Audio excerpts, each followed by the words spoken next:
Parkhurst Prison is historically known as one of the UK's toughest jails. It's held notorious criminals such as the Craze, Moore's murderer Ian Brady, and the Yorkshire Ripper Peter Sutcliffe. It was the place that housed the toughest, hardened criminals that would try and escape if any chance arose. On the 3rd of January 1995, 3 men did just that. The prison and the prison service would never be the same. Our guest here today is one of those men. This is his first podcast since being released from prison, and this is his story. Hello, welcome to BUZZINPODASTivity. It's a new podcast for myself, Nathan. Got a very interesting guest today. Would you like to introduce yourself? I'm Keith Rose, rather notorious escape artist. Let's just get straight into it. So, how did you end up in Parkhurst? I was being bounced around the system because I was protesting my innocence, and they shifted me from Long Lartin to Parkhurst. And when I arrived at Parkhurst, I had quite a big beard, which the Sun says was deliberately grown for the escape. That's untrue. I'd grown the beard because I'd been in the block at Long Lartin for a long time, and I couldn't be bothered shaving because I had there was no point to it. Right? It was early in 1994 that I was transferred to Parkhurst, and it was quite enjoyable there. You know, there were a lot of IRA guys, a lot of London gangsters, a few what we would class as terrorists now. But Parkhurst itself, it was a very selective high security place, in the sense that there was one wing where all was quiet and everything was laid back. But in other wings, they had people coming in from places like Dartmoor or, codingly, claiming to have done Parkhurst, and a lot of them were very childish and, caused a few riots and so forth. The background to the escape is quite simple. In September 1994, 4 IRA men and an armed robber escaped from HMP Whitewall, and Andy Roger, Matthew Williams and myself were sat on a pipe watching a football game being played by elderly London gangsters, right, where if they kicked the ball, they'd fall over, right? Some famous names there, like Mehmet Arif and Dennis Arif, Sean Kinsella from the IRA, so some really famous, and of course Charlie Bronson. Charlie Bronson was on the wing at Parkhurst. Charlie makes good fudge, by the way. If you want a tray of fudge, the man to come to is Charlie. Right? What was Charlie like to? Because he's one of the most infamous prisoners. What was it like to get on with him? Oh yeah, he's no problem. I mean, essentially, Charlie is no problem as long as he's getting some publicity. If he's not getting publicity, he does something stupid.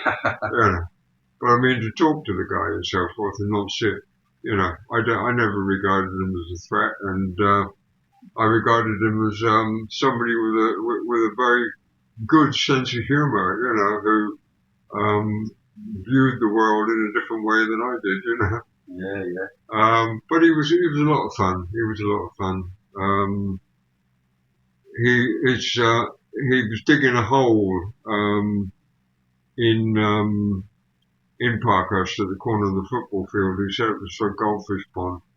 And he got down to probably about 4 foot down, and they just let him carry on. He was digging, and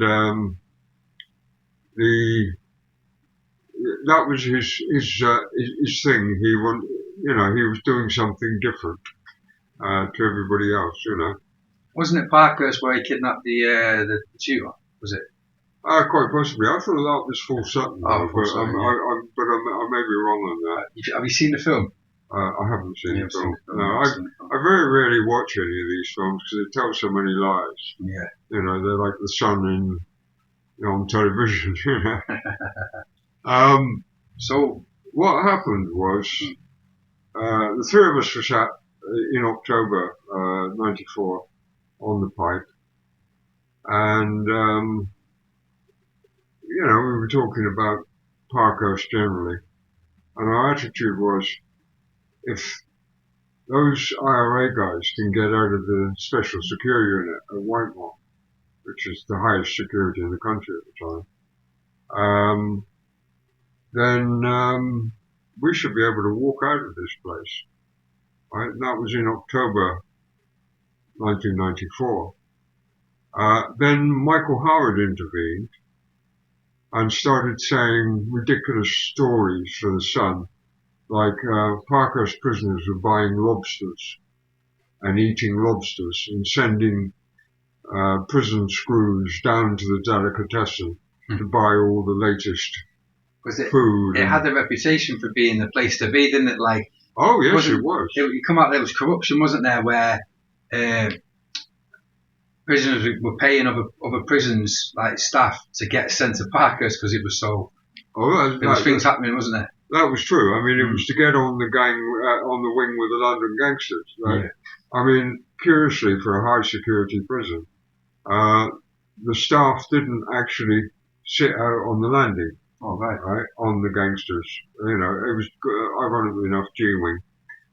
But they didn't used to sit on the landing. They used to go and sit in the office because they knew that it was a calm atmosphere. It was, you know, there was no violence. There was very rarely any arguments. You know, I only ever saw one fight on G-wing in the entire time I was there.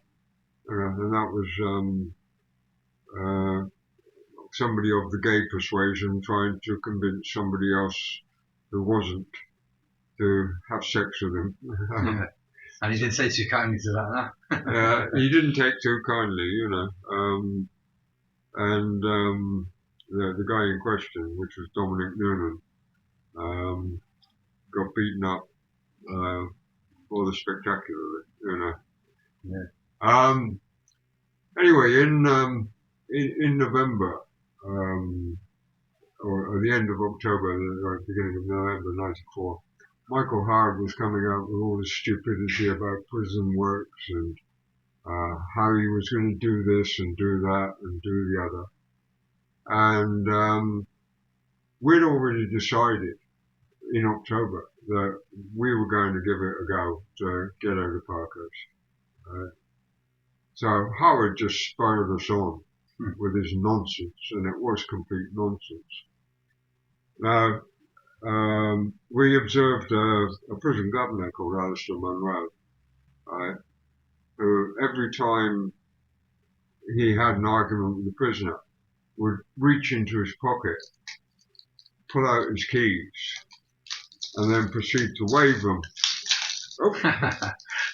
And then proceed to wave them in the face of the person he was talking to. Right? So our technique was to let Matthew Williams wind up Alistair Munro by talking to him about nonsense, and Andy and myself would observe the shape of the key. Right? There was a massive security breach in the sense that one key had a red spot on it. Right, and we observed that the key had a red spot on it, so did the corresponding locks. So we were able to see which locks that key would fit at a glance. It's really clever stuff what you've done. It's really shrewd. Well, you know, we were. People probably don't believe it, but I mean, from first talking and saying we're going to do this, to actually being ready to go was 6 weeks. That's all it took, right? Because you did delay, didn't you, for Christmas to That's exactly right. Yeah. We knew that there would be a massive outcry for an escape from Parkhurst. Parkhurst at the time was rated as Britain's Alcatraz. Britain's Alcatraz, yeah. Yeah. Wow. And I think it was a riot at the Mount or Elmley, and Michael Howard went on the 6 o'clock news saying things like, "We'll send the rioters to Britain's Alcatraz, Parkhurst," and that kind of nonsense that he came out with. And he repeated that several times, actually. But we were ready to go. We had the key ready.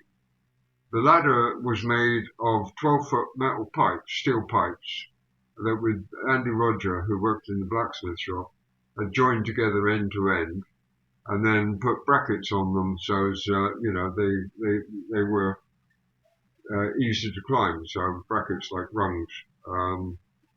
So the two together, end to end, were 24 foot high, and we knew that the prison wall was 22 foot high by using some basic trigonometry from the exercise yard.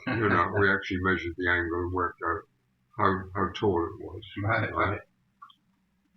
There was a lot of nonsense talked about the walls at Parkhurst, like they had internal alarms and there were special cameras everywhere, and you couldn't do it. In actual fact, it was a building site, wasn't it? No, that was at the other end of the prison. Yeah. Let me explain, right? Yeah.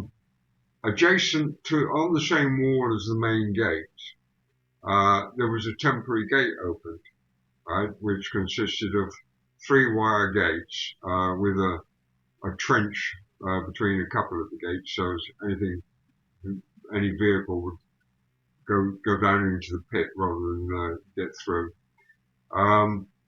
And this was regarded as the weak point in the security, right? And that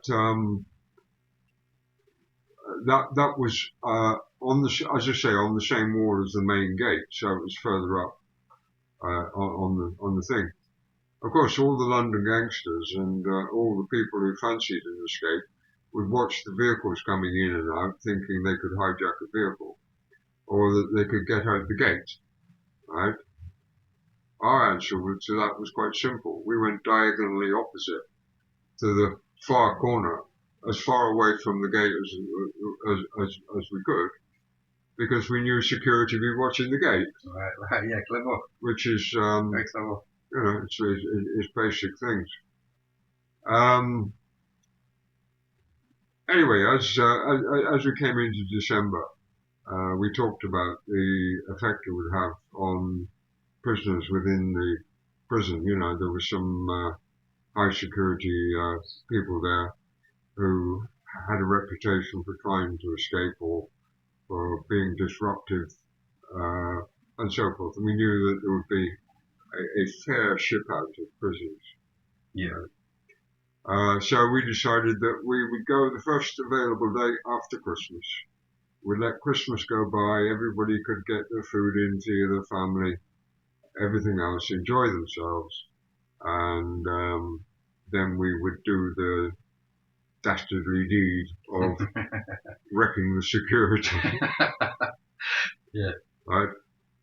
Now, Matthew, Andy and myself used to go to an evening gym session at about 6 o'clock, and we've been doing it for some considerable time. And on the day in question, right, we strolled down to the gym together, all 3 of us. I just interrupt you. It was reported and written by you that the 3 of you were the most unlikely 3. That was said by, was it Phil Curry? Phil Curry has written an excellent book called Life of a Gym Screw. Yeah. And I actually know Phil Curry. I've known him 25 years. He's a really nice guy. Sadly, he died in the middle of 2023. He had terminal cancer. But Phil was one of the witnesses. He was actually in the gym at the time we escaped. He was on duty, but we weren't regarded as proper gangsters. All 3 of us were just regarded as individuals, Yeah. Like for you three to be put together for an escape, he said was so, it was just not expected. Like no, which is probably one of the good reasons it sort of works, really, is it? Well, this is partly it. I mean, partly because Parkhurst itself had become quite complacent about their security. They hadn't had an escape for something like 35 years. There was one escape in 1994 from Parkhurst. A guy got out under a lorry. Ron Pewsley, I think his name was. And Howard promptly slammed a D notice on it because he didn't want the image of Parkhurst as Britain's Alcatraz to be lost. Right, okay. Right, so it was a crazy situation. So essentially, on the Michael Howard went on television again, ranting about something on the 6 o'clock news the day before we escaped.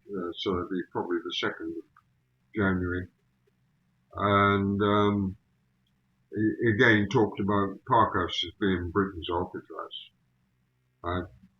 So the very next night we are strolling down to the gym with the intention of walking straight through the gym, opening the rear door to the gym, walking across the courtyard, right, going into the metalworking shop, pick up our tools and the ladder, and then heading for the fence in an old-fashioned escape. You know. It sounds so simple. Well, essentially it was. I mean, it was a case of keep it simple. Yeah, yeah. And we only had one incident, which was, although we were on camera the whole time, apparently, but nobody ever watched the cameras because, again, the complacency. Oh. But we had one incident where a guy came out of a workshop diagonally across the football field from where we were. We were all laid down because we saw the door opening. And his dog came sniffing around until he called it away and went out by another gate. And the dog didn't even, did he see you, reckon? Didn't bark, didn't do anything. He just looked at us. Wow. You know. That was it. You know, 3 guys laid down. It was like it was meant to be, really. It was. We had a lot of luck. We had a lot of yeah. luck. And we had a lot of, again, security was quite slack from the point of view. Anyway, we got into the metal workshop, unlocked the metal workshop, picked up the tools and a device to cut the fence. We had to take a stepladder as well, and because the bottom half of the fence was actually a solid sheet of metal, so we had to cut a hole above the solid sheet of metal. So we used a stepladder for that, climbed up the stepladder and cut a neat little square in the fence, put the ladder through, and then climbed through and proceeded to the corner of the wall to put the ladder up, right? All this is happening on camera. All this is happening on camera. Right? No one's seeing nothing. No one's watching the cameras. No one's watching the cameras. Right? But the last thing we did was push over the stepladder so it crashed down in the grass. Yeah. Right? And then bend the flap of of metal back up. Right? So as at a glance it was still intact. Then we climbed the ladder, one at a time, sat on the plastic anti-rope grappling hook, whatever. Yeah, the little mushroom on the top thing. Like a dome. Like a dome, yeah. Like a dome. It bent. It was actually made of the same plastic as they make prison dinner plates from. Right? So it bent, and we had an electric cable on the top of the ladder so as we could slide down, which we all slid down for that incident. And then we just walked away. Wow. Now, what we didn't know until some time later, when statements came out, was that an hour and a bit after we'd actually escaped, a prison officer walking his dog around the perimeter actually fell over the stepladder, right? And in his statement to the police, he said he thought to himself that, oh, there's something you don't see every day at Parkhurst. He said, and he looked up at the hole cut in the fence, and then immediately ran diagonally across the football field to an inner gate before raising the alarm. Because, to quote his own words, he thought the prisoners may still be about, Right. and would actually been gone for some time. Now, when we got out of the prison, we strolled up to the main police station in Newport and took a taxi. To Sandown Airport, right? Because contrary to a lot of lies told by the Sun, I'm actually a qualified pilot and have been for some time. Yeah, because that was in question, wasn't it? It was in Phil Curry's book, and didn't he have to correct that? Yes. He said, yeah, then you showed me that you had to correct that. You actually are a pilot. Yes, and actually Wikipedia carries the statement I am a pilot as well. So we have it on good authority. And this was the plan for the whole time to go to the airport, yeah? It was always intended to go to the airport, to borrow a plane, to fly to Bournemouth, right? Deplane, take another taxi, take a taxi to Thruxton, actually. The amateur racetrack. Yeah, the racetrack, yeah. Right, well, they have a flying school there that flies a thing called a Robin, a DR400 Robin, which are basically radar invisible. So the idea was to pop up to Thruxton and pick up an aircraft and fly into Belgium. So one question I've got is, when they was alerted, the authorities, yeah, there was 250 police, there was dog packs, there was infrared planes, there was helicopters with searchlights, and there was, they say, I don't know if it's quoted, but 120,000 residents, and no one found you, did they? No one actually spotted us. I mean, it was quite ironic. I mean, I'd shaved off my beard because I still had it, and it was obviously a simple thing to do, to shave off the beard. But I went shopping every day in Rye for food and drinks and so forth, and nobody paid me any attention whatsoever. I think we're getting it. What happened when you got to the airport? When we got to the airport, there was quite a. There was a beach Sundowner, which is a six-seater aircraft. So I opened that up intending to take that. I mean, what you must understand is this is January, right? And the airport is pitch black. Yeah. So we're looking around without torches and things like that to see what we can find, Yeah.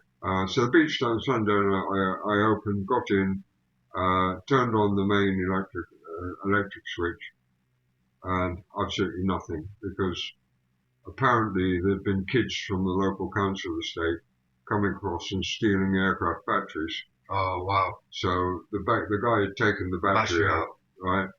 Which was ironic because I knew that I'd seen that plane flying around quite regularly. I thought it was the ideal one, and I thought our luck was in when we spotted the beach. Yeah. So we strolled across to another aircraft, which was a Cessna 150, which is a two-seater with three of us, and got in that. And as I was starting it up, an air sea rescue helicopter, nothing to do with us at all, flew overhead out to sea. Right? Well, Matthew and Andy disappeared. So I stood there alone, thinking, where have they gone? Yeah. When they came back, Matthew in particular wasn't keen on flying, and had discovered there was a ditch running across the airfield, and wasn't convinced that it was possible for three of us to get off the ground in this small, very small Cessna 150. What did you think? Did you think it would? Oh, I thought, yeah, obviously, you know, I mean, it's the three of us, it's a Cessna 150, you know, you just do a short field takeoff on it and it will quite happily lift you into the air, you know, I mean, they're quite capable of carrying the weight. The other thing that I think unnerved him was Sandown is a grassy airport. Right, okay. And he wasn't used to that idea either, which of course is something I was familiar with already, you know. So what happened then? So what did you decide not to, or? No, we decided that we wouldn't take the aircraft then. We were going to look for Matthew's boat. He said that there was a boat in Cowes Harbour that he wanted to. So to avoid the roads, we walked up to the railway lines and followed the railway lines into Ryde. So no matter what, you were staying together. You as a team. You we wasn't going to we were separate. a team. I mean, I took the attitude that Matthew had made the key. Yeah. Andy had done an excellent job on the ladder, and I'd merely planned it. Yeah. That was all I did. And you know, so no matter what, you was going to stay together. You wasn't just going to fly the plane by yourself. Did it ever cross your mind to think? It did. I mean, but it'd be leaving friends in the lurch, and you don't leave friends in the lurch. You know, I mean, these were people that, you know, we ate together most days. You know, we associated together. We were friends. Honourable, like, yes, good. Yeah. It is honour. You know, I mean, this is it. I mean, and these friendships last a lifetime. You know, I mean, I'm still in touch regularly with Matthew. One question I want to know is how did it feel? How did all this feel when it was happening? Was it the best buzz you've ever had in your life? Yes, it was. It was a great buzz. It was a lot of fun, and we were thinking all the time, putting one finger up to Howard, you know, which with his ranting about Parkhurst being Britain's Alcatraz, you know. Because there's so many prisoners who love. We've watched this ex-prisoners who just you'd love to have that feeling of escape, you know, like especially long termers. And like probably everyone fantasises and dreams about it, and you actually achieved that, which is quite a special fate, isn't it, really? Well, I mean, you can tell the effect we had by the revenge that Howard took on Parkhurst and the prison service generally. I mean, he sacked the Director General, I think the Deputy Director General, the prison governor, John Marriott. That was unforgivable. And a number of staff, he just went nuts because what he was doing was trying to hang on to his own job and shift the blame off to somebody else. Trying to deflect, like, Oh, definitely. Howard was a great deflector, you know, of truth, apart from anything else. Another question I've got is, so when you decided not to take the plane, you stuck together. I mean, this all happened with the plane in the first few hours, wasn't it? The first 12 hours, is it? Yes. And you was actually on at large for 5 days, wasn't you? Yeah, it was the first 2 hours because we literally took the taxi straight to the airfield. So I mean, it was probably an hour and a half after we escaped. What we didn't realise, right, was we thought the alarm would be raised when the gym session ended, right? But apparently the guys got together and organised a complete mayhem so as the count never took place, right? And went back to the wing, and it was actually an hour and a half after we escaped before somebody decided that we had escaped. Which means you would have had a chance to get on the ferry. Is that right? Which would have meant that we could have gone to the ferry, the hovercraft, or anything else. Wow. Right? How does that make you feel in hindsight? I regret, because that would have been really rather nice, you know, to wave goodbye to the Isle of Wight. You know, but we walked into Ryde and found an old summer house about 50 yards from Ryde Police Station, and decided to camp up there, right? Which was cold, but quiet, which is what we needed. So we just stayed out of sight. with the exception of me, as I say, going into town and doing some shopping. Just going into town, like there's 250 police. You're all over the news, and you're just walking around going to the shops. Well, this is it, you know. And the other thing was the people that knew that we were planning to escape. There were actually three of them.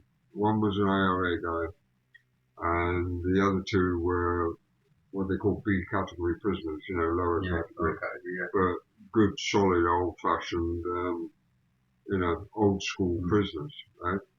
And they were the ones who knew that we were going. But the IRA guy actually gave us £600. There's a theory by the police that you actually stashed the master key in the post box when you first got over the fence? No, that was Matthew. Matthew decided, without telling either of us, to post the key back to the prison. So he chucked it in the post box, and I said, "What did you do that for?"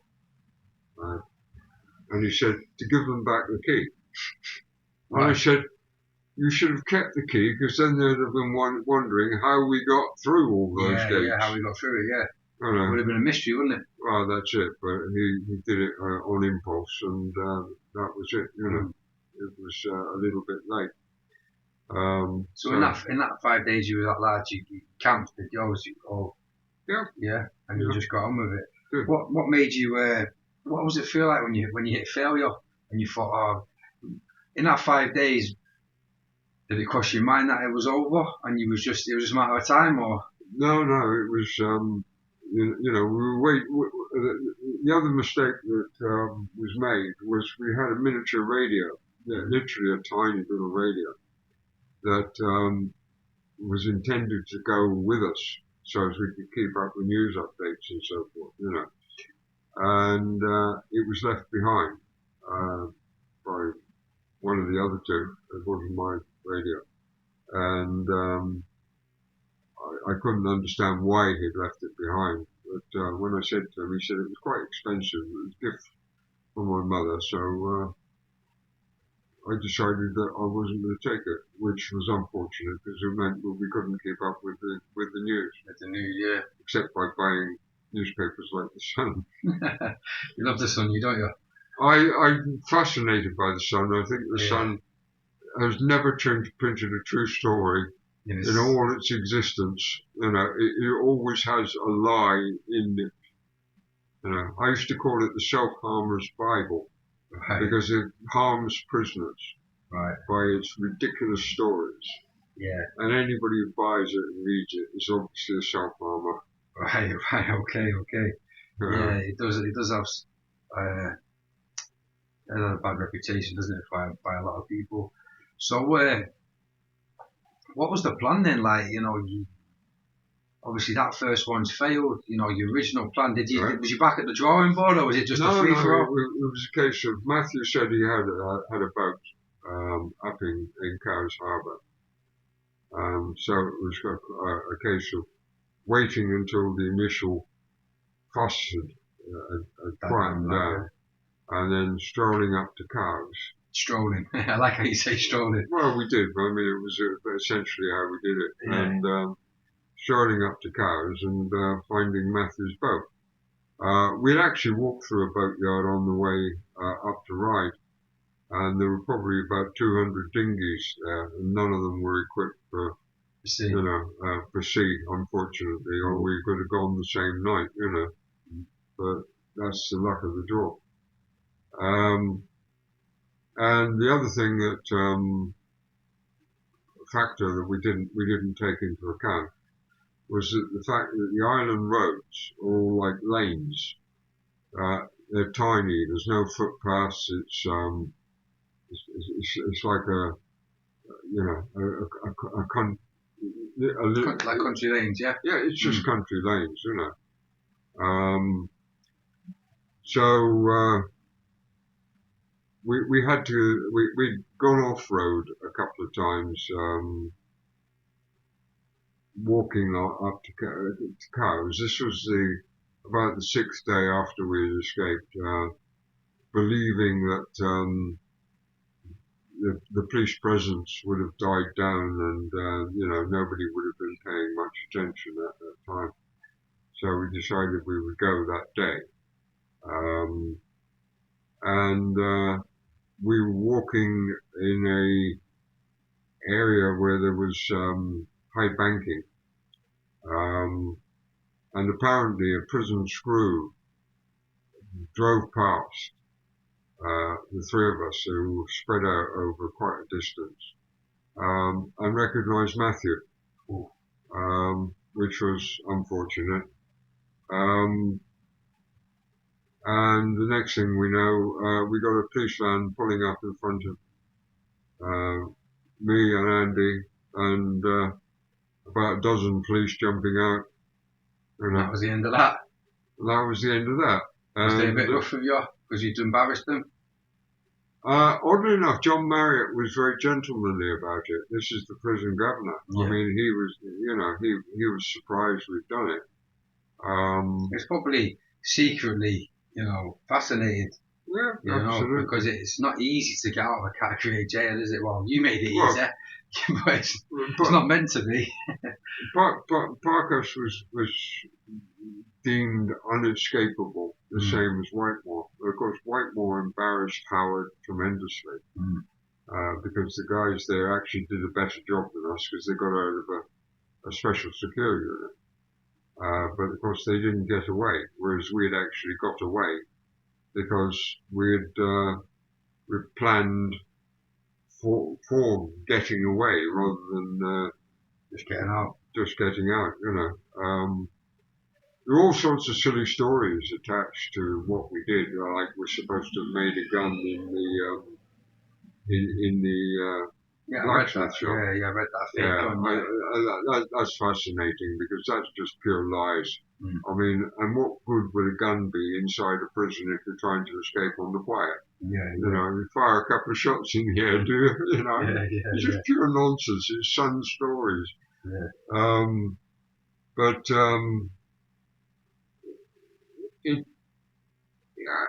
don't know. I mean, I look back at it. Matthew says he regrets escaping. I don't. I think it actually gave such a smack in the face to Howard. I absolutely despise Howard. Yeah, I can tell, It's really got to you, isn't it? He messed with your sentence, didn't he? He messed with my sentence afterwards. He extended my sentence. And caused all sorts of problems for me as much as he could. And when he became leader of the opposition, and that was about 10 years later, I wrote to him and I said, "Oh, we missed one very important point actually when I talk about it, right? And the important point is this: on the 14th or 15th of May, 1994, Michael Howard had instructed security staff to enter my cell, take all my legal documents and photocopy them and send him a copy to the Home Office." Isn't that illegal? And that is illegal. Yeah. Right? And the person that he instructed to do it was Principal Officer Colin Pay and Senior Officer Woodbine. And they were the two that actually did the deed. Why did he have it in you so hard, Howard? Because I was writing to MPs protesting my case. Yeah, because you're innocent. Well, you say you're innocent, and there is a strong case, isn't there? This is it. I mean, the difficulty in proving innocence in any murder trial is virtually impossible, because the people don't believe it. They don't want to believe it. They like to believe British justice works. It doesn't.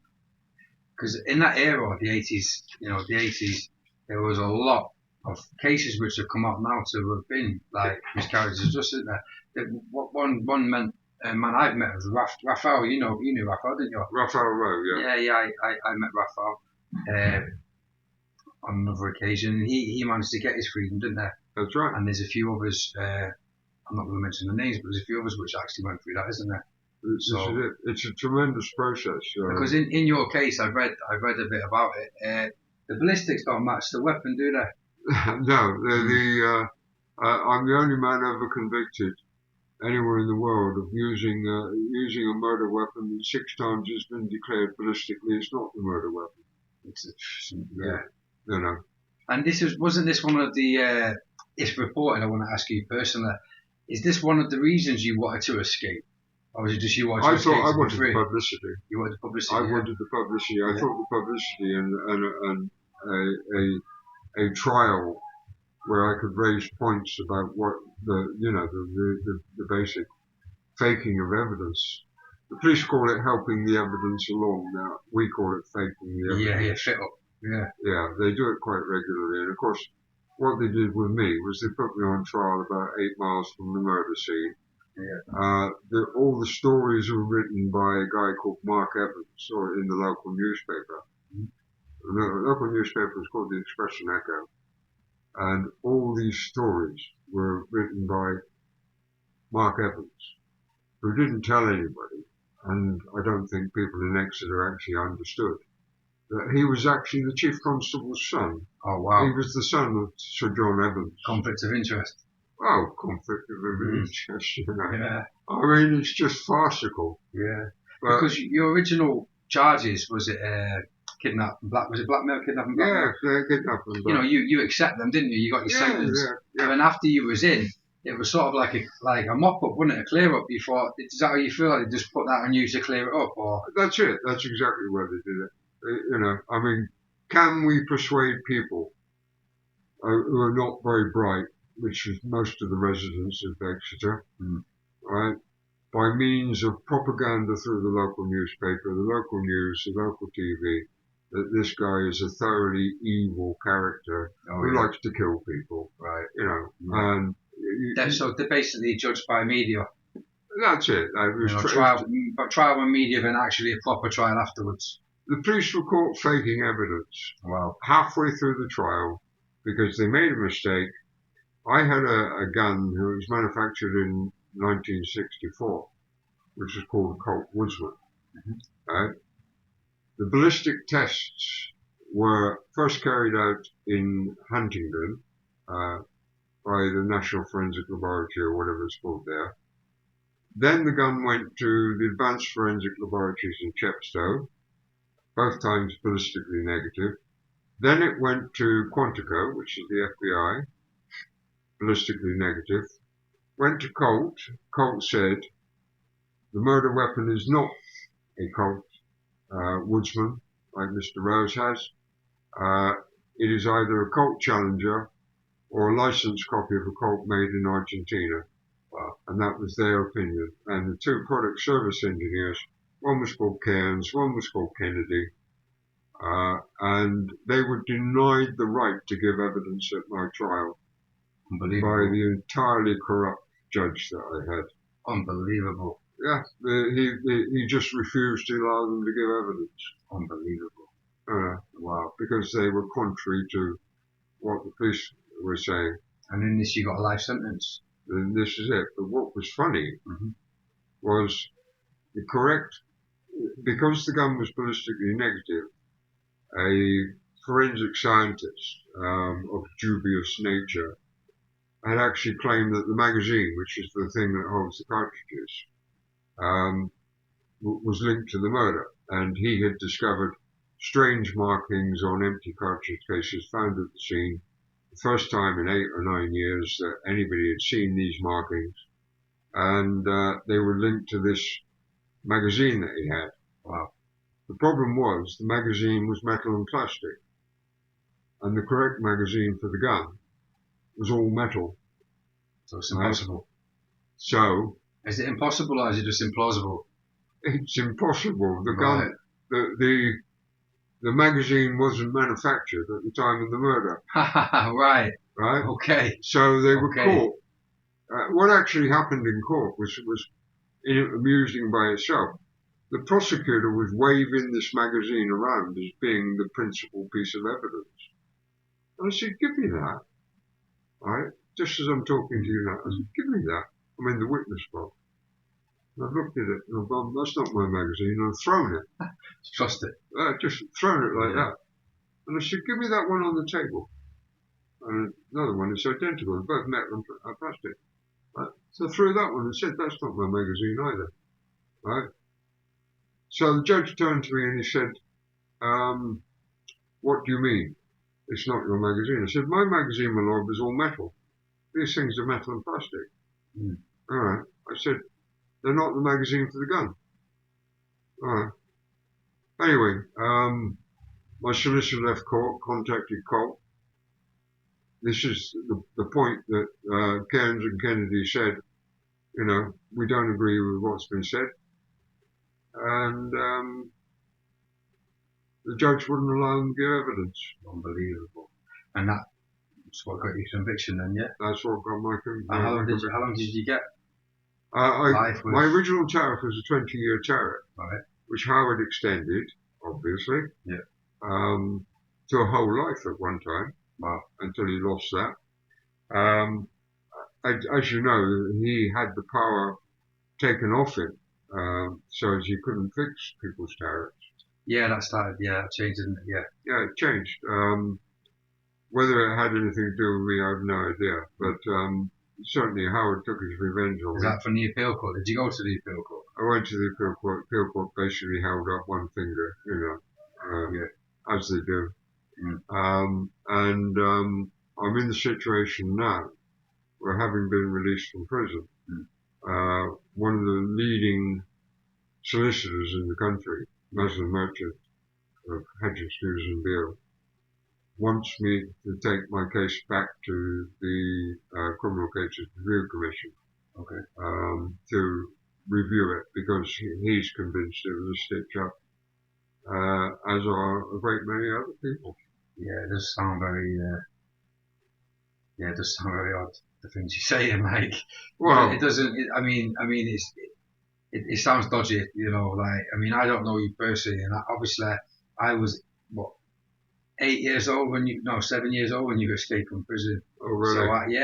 So I'm a lot younger, so I don't really remember that era and the news articles, but I've done a little bit of research on you, and it does seem a bit sticky, like, you know, and that's what I mean. It was in that era when things like that were a lot more acceptable. It probably still happens now, but there's so many people would say that that's happened to them. Like it's scary, really, what can really happen, isn't it? You know, to people. What happens to the police is they've got a couple of points that they think point to the guilt of somebody, right? They make it fit, don't they? Yeah.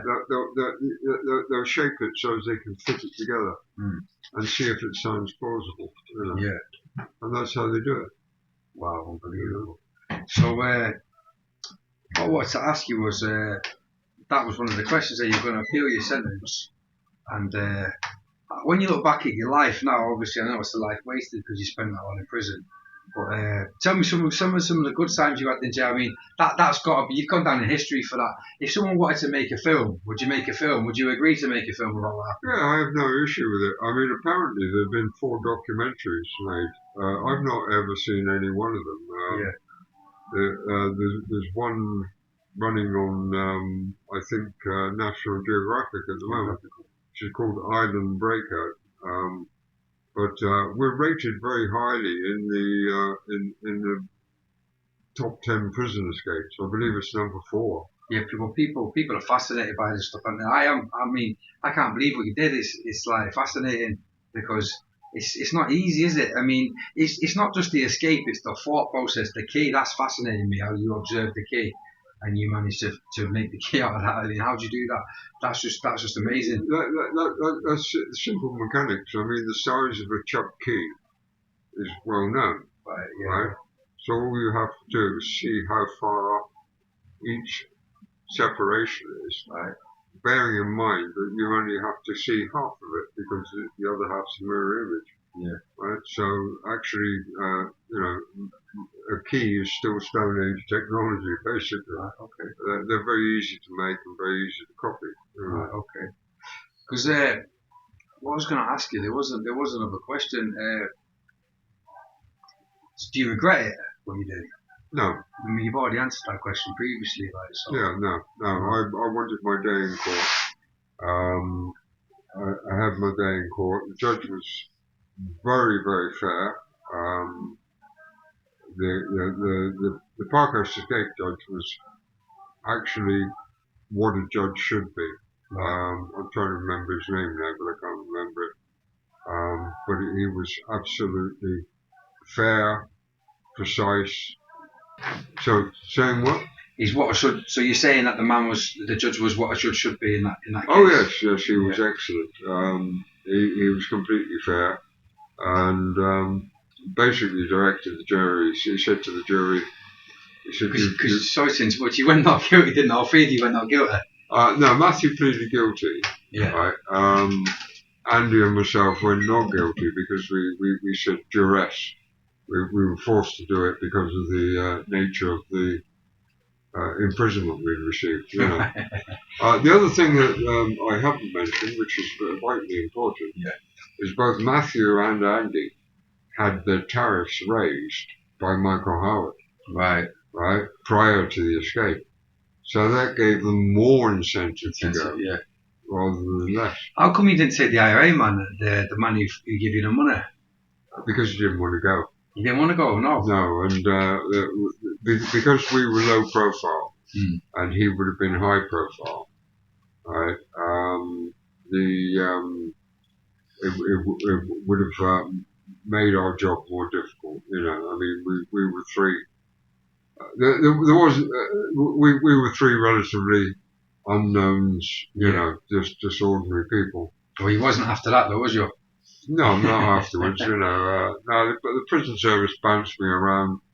The shortest time I've ever spent in a jail is 2 hours. And I bet your stuff never come with you. And oh no! Your stuff went to the wrong prison. You know. Well, the worst bit was when my son died in '95, in July '95, is that I was in Whitemore Block at the time, and they denied me the use of the telephone for 6 months. Right. So I couldn't talk to any family member or anything like that. I mean, that's a bit. Yeah, you escaped, you embarrassed them, but no one got hurt, did they? And you didn't. It's not as if you kidnapped an officer and hurt them. You just outsmarted them, and it's not right, is it? Like to seek revenge like that. Yeah, I don't agree with that. No, they did do that actually. That's a sad thing. That's a sad thing. Nasty. I still can't believe how you avoided the 250 police, the dogs, the infrareds, the scanners. I mean, they threw the kitchen sink at finding you, and in the end, it was some off-duty screw who was just drove past you. I was like, you must have been like, nah, never. And you just, wasn't it near the prison? No, it wasn't near the prison. It was near Cowes. But again, it was, you know, Matthew has a distinctive way of walking. And of course, Andrew Roger was a weightlifting champion. You know, So he's a big lump. He was a big lump, so it's easily recognisable. And it was me that was not recognisable. Right, yeah, because you had the shave, yeah. Well, not because I had a shave, but because, you know, I'm sort of a quiet guy who does his own thing and doesn't bother other people, you know. I mean, but it's an amazing story. I mean, you achieved something not many people do, and you'll go down in history for that. And the prison service changed after that, didn't it? Like they brought in. Didn't they bring in like the IEP system or something on the back of that? They brought in all sorts of things in an attempt. One of the first things they did was bring in TVs. Because of that? Whether it was to do with that or Howard was opposed to TVs. Because he's the old prison works guy, isn't he? That was his statement, wasn't it? Well, prison works. He never in his life said prison. Right. He says prison. Oh, because he can't pronounce the R's. Right, okay. Prison works. Prison works. And people, he can't say people either. I mean, he's famous for it. Are you two pen pals still, or is that totally finished now? No. I mean, the amusing thing about Howard is he's actually a Romanian Jew who changed his name. Right, okay. You see, people don't know that. Right, okay. You know. Yeah. That's not, Michael Howard is not his real name. Okay. But there again, they've got so many fakes in the Conservative Party. Right, yeah. You're not a fan of the Conservatives then? I don't think many people are at the minute. I can't comment on that. I know nothing about politics whatsoever, apart from that they're not very well liked by the working class. They're not liked by prisoners. and now they're not liked by their own people or each other. So I know that, that much. Somebody ought to do a website called Corrupt Conservatives, because it probably have more than 100 names listing their crimes. Oh, I tell you what, if they wasn't in the position they was in, they'd be in prison as well. Of course, yeah. There's a few of them who actually gone to prison, isn't there? There is. Have you got any plans to make this in a film or anything? Write a book or anything like that? I'm in the process of writing a book jointly with Matthew. It's going to be a slow process, but the book is called Prisons and How to Escape Them. Yeah, so keep a lookout for that, guys. Prisons and How to Escape Them. It's going to be like a manual, like a Haynes manual. Like a Hayes manual, it's going to be a bit jokey, but it's just explaining around the world how people have escaped from prison and got away with it. See, I know I for one would like to read that, and I doubt this would be the first or the last interview you receive. People will be interested in speaking to you because it's just a fascinating story, man. I really enjoyed it. It's been a bit. The setup's been a bit amateur because we've had to do what we could do with what we've got. But next time, hopefully, we'll probably do it again in the studio. But I tell you what, Keith, you're a legend. Yeah, you're a legend. You're a legend in the system. And anyone I mentioned this to people was excited. Like people from the 90s was excited to hear it. And this is the story from the legend himself. One more time, Keith Rose. Okay, thank you, Keith.